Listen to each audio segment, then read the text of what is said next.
What's up, everybody? It's FYGP, and I was requested to cover the 1999 bombing of Yugoslavia more, so I thought we could take a look at this interesting documentary about it with interesting speeches as well that are 100% true, actually, from from C-SPAN, one of Ron Paul here against the bombing of Yugoslavia. Let's take a listen. Serbia is involved in a bloody civil war of which we should have no part and have not declared war as the Constitution requires. And that makes this war both immoral and illegal. Not only has the bombing done no good, it has made the situation much worse and the world more dangerous. Serb troops are not dying, American troops are not dying, but innocent civilians are being killed by the hundreds on both sides. There are just too many uncanny accidents. The refugee problem, which was minimal before the bombing, is now catastrophic as a result. Congress should not fund this war, and if we do, we have become an accomplice and morally responsible for the killing, for the spread of this conflict that will surely occur if this bombing is not stopped. The Greek communists blocked the streets in Thessaloniki to forbid American NATO trucks from transferring weapons from Greece to Kosovo. Thousands of Greek protesters, angered by the strikes, clashed with police in front of the US Embassy in Athens. About 10,000 marched through the center of the city. The crowd shouted, "Clinton, fascist murderer," and "Down with imperialism," while fighting the police. Hundreds of thousands of people took part in protesting in Beijing and cities across China against the NATO bombing of the Chinese embassy in Belgrade. 3 people were killed in the bombing attack and another 20 people were injured.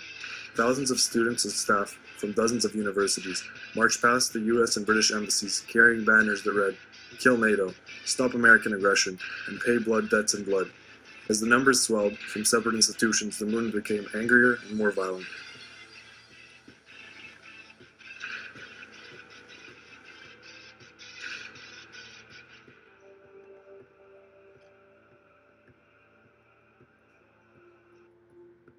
Serbian people fought valiantly with us against the Central Powers in World War I.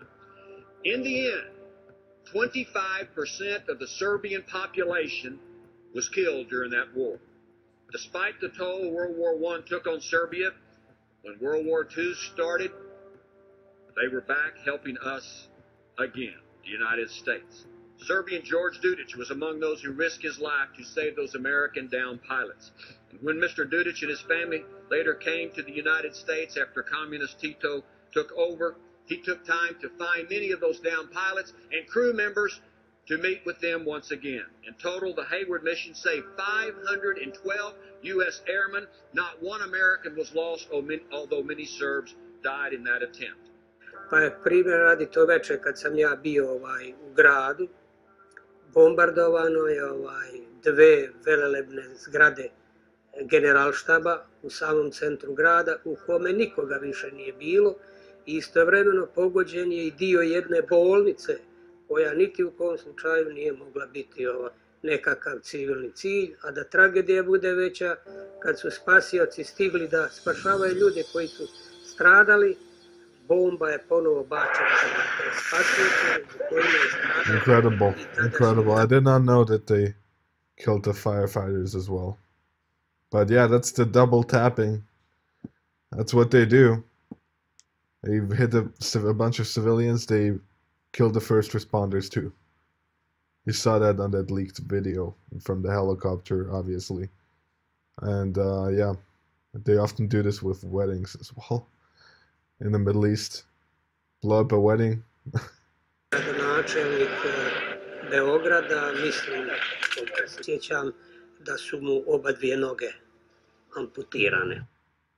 They're a very indiscriminate weapon by definition. They're dropped, often spreading over a very large area. It's very difficult to actually pinpoint a target with them. Vodio sam jedan normalan život, porodičan život. Odjednom u jednom trenutku sve se to preokrenulo. Više nisam ja ono isti čovjek. The United States forces have commenced airstrikes against Serbian military targets in the former Yugoslavia.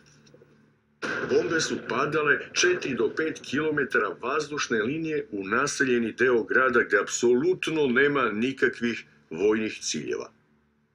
Ja sam išao prvi da očistim, da ne bi nastradalo neko dete ili neki civil. Ali eto, desilo se i meni to.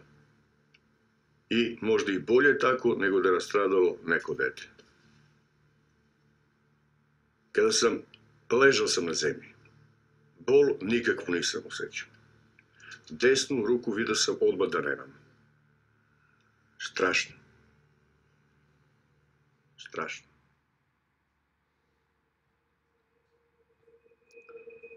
Cluster bombs can be dropped from an aircraft. They open in midair, disposing hundreds of submunitions or bomblets, spreading over an area that's roughly the size of a football field. They disperse and cause major damage to civilians. On May 7th, 1999, a NATO attack was carried out with 2 containers of cluster bombs directed at the Niš airport, located at the end of the city. Wow. The bomb So yeah, they were bombing hospitals, they were bombing airports, they were bombing civilian blocks. Yeah. And then they claim that they are the humanitarians that want to help people. So yeah, I cannot recommend this documentary enough. Go watch it afterwards in its entirety. Nemanja Trbojevic did a great job putting together this documentary. Yeah, as you can see here in the description. Yeah, let's move on with this documentary. bombs missed their target and fell near the city center. Imagine being in the city market and seeing this happen.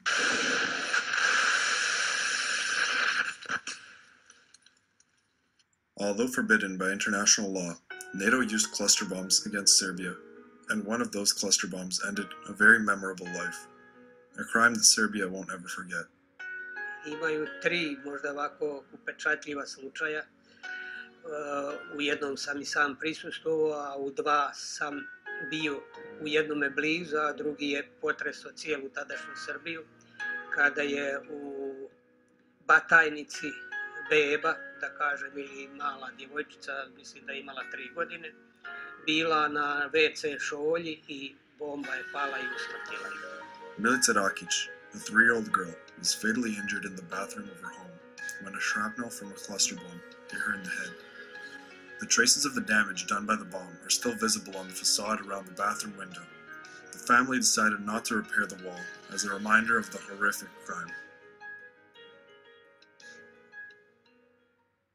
Ne znam tačno koliko ljudi je poginulo, koliko ima žrtava, ali svi mi smo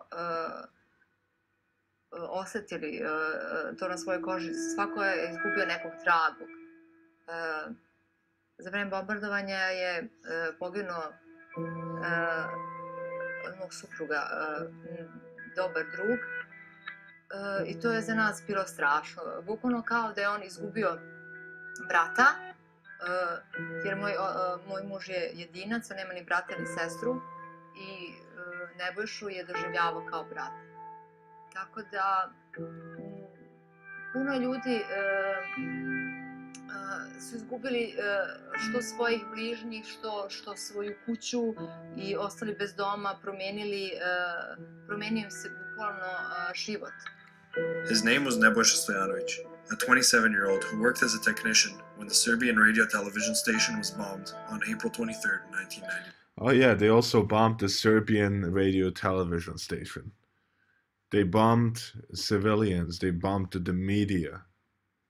Why did they bomb the media?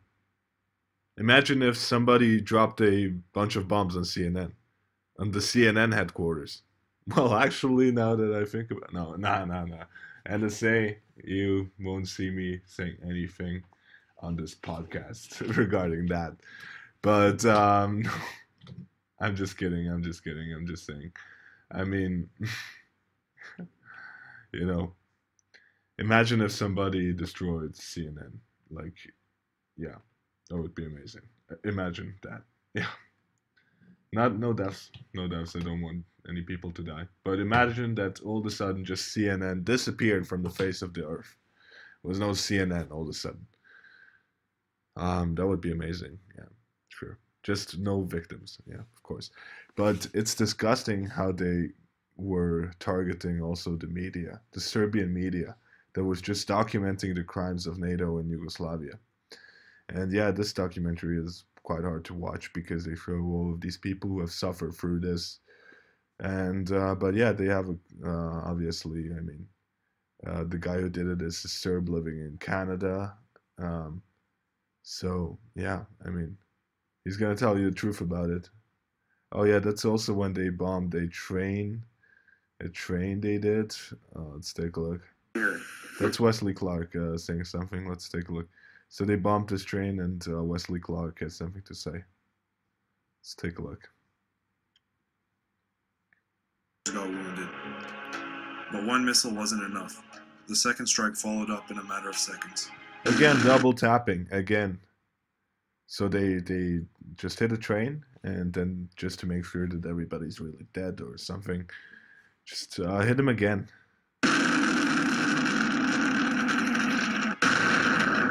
NATO said that the train was moving too fast, and that it appeared on the bridge before time. Therefore, it was nothing more than just a mistake. A mistake. And by the way, they took out all of the bridges as well, all of the infrastructure. They destroyed all of it, and it's disgusting. At the aim point, concentrate right there, and you can see how, if you were focused right on your job as a pilot, suddenly that train appeared. It was really unfortunate. The damage it was really unfortunate. All of a sudden, it just appeared there. Oh, it was just, I mean, all of a sudden, it just appeared. What? No, all of a sudden, the drone just blew up the train for no reason. Well, for no fucking reason. We're filled with civilians. Oh, it's collateral damage.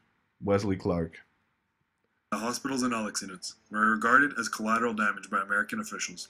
Despite knowing that these areas they were striking were heavily populated, they insisted on using cluster bombs. They insisted on using cluster bombs on areas that are densely populated. Wow. Occurred time and time again, including the attack on Belgrade's Children's Hospital. When called out on this fact, NATO went with their usual answer. It's just collateral damage. NATO bombers dropped cluster bombs on a crowded outdoor market and a hospital in the southern Serbian city of Niš, killing at least 15 people and injuring many more. Serbian officials reported that there weren't any military targets within a 2-kilometer radius of the hospital.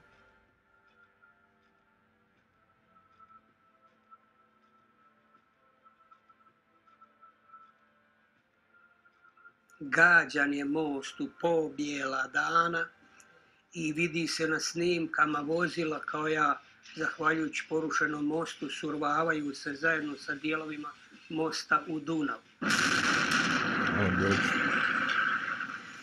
Par mostova u Srbiji je bilo proglašeno za legitiman vojni cilj i gađano u sred bela dana. Ljudi su izginuli na njemu, prosto ljudi koji nisu bili vojnici, koji su prosto se zatekli tu.